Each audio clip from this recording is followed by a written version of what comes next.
conflit entre les Israéliens et les Palestiniens est d'actualité. Le but ultime des deux nations, avoir un tracé définitif de leur État, en plus d'obtenir la reconnaissance de leur culture par l'autre pays. Toutefois, chacune des propositions faites par un parti concernant le territoire est catégoriquement refusée par l'autre parti. Ce conflit a créé beaucoup de dommages humains au niveau de la Palestine. L'article du 23 mars 2015, pendant un décompte de seulement 7 semaines, la Palestine aurait perdu plus de 2130 personnes, alors qu'Israël n'en aurait perdu que 68. Dans ce conflit, la population veut avoir un territoire à elle, un endroit où elle pourrait dire que c'est son territoire et qu'elle est chez elle, et sur lequel elle n'aura pas à craindre de se faire bombarder à tout moment. Ce conflit est très compliqué puisqu'il présente des causes historiques remontant à avant Jésus-Christ, des causes politiques, territoriales, religieuses, culturelles et économiques, en plus d'ajouter la course à l'accès à l'eau et au pétrole. À la fin de la Deuxième Guerre mondiale, ce sont les Britanniques qui avaient comme mandat de la part de l'ONU de gérer la Palestine qui avait été créée afin de donner une parcelle de la terre promise aux Juifs. Ce dont le territoire était une manière de se faire pardonner le massacre de leurs confrères lors de la Deuxième Guerre mondiale. Les Britanniques ont donc été présents sur ce territoire jusqu'en 1948 et ont quitté pratiquement en même temps que la création de l'État d'Israël la même année. Malheureusement, plusieurs droits humains sont brimés dans ce conflit, à commencer par celui du droit à la vie, à la liberté et à la sécurité. Plusieurs civils périssent malheureusement quotidiennement dans des attaques faites par les deux parties. Leur sécurité est compromise chaque jour et ils ne peuvent jamais être certains à savoir s'ils auront un toit lorsqu'ils se réveilleront le lendemain.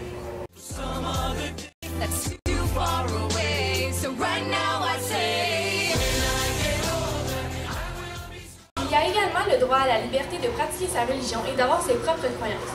Israël compte la plus grande population juive du monde et se voit partager le même territoire que des musulmans de la Palestine. Ces différentes idéologies s'affrontent sur le terrain et chacun des deux partis tente de prouver à l'autre que sa religion est supérieure à celle de l'autre parti.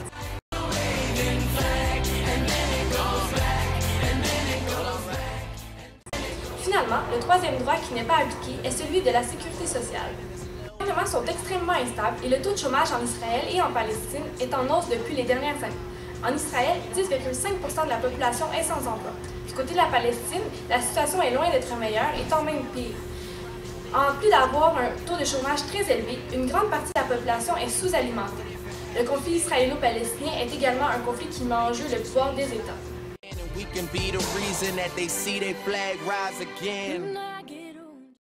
Pour faire un résumé de ce conflit qui date de quelques siècles avant Jésus-Christ, il faut remonter au moment où les Juifs, c'est-à-dire le peuple de Jacob, se rendus en Israël afin de vivre sur les terres qui leur avaient été consacrées par leur Dieu. Bien des combats entre le peuple philistin et le peuple de Jacob se sont écoulés de ces terres. À la suite de l'interdiction aux Juifs d'habiter sur le territoire romain, il s'est créé une diaspora. Ils s'installeront partout sur le globe suite à cet événement. Suite à la Deuxième Guerre mondiale et à l'extermination des millions de Juifs par les nazis, le peuple de Jacob a décidé de retourner en Israël et de récupérer leur terre promise. Toutefois, cette terre se retrouve sur le territoire palestinien.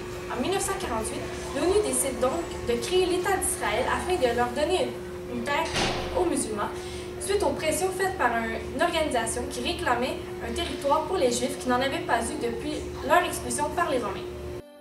Dès le lendemain de cette création, les musulmans et les Palestiniens entraient en guerre et ce conflit perdure dans le temps. Toutefois, la Palestine perd de plus en plus de terrain et l'État d'Israël prend du pouvoir. Depuis le début du conflit, la Palestine a d'abord perdu le territoire de Tel Aviv ainsi que celui au sud de la Palestine lors de la création de l'État d'Israël. Puis, entre 1947 et 1967, Israël a ensuite pris possession du sud-ouest.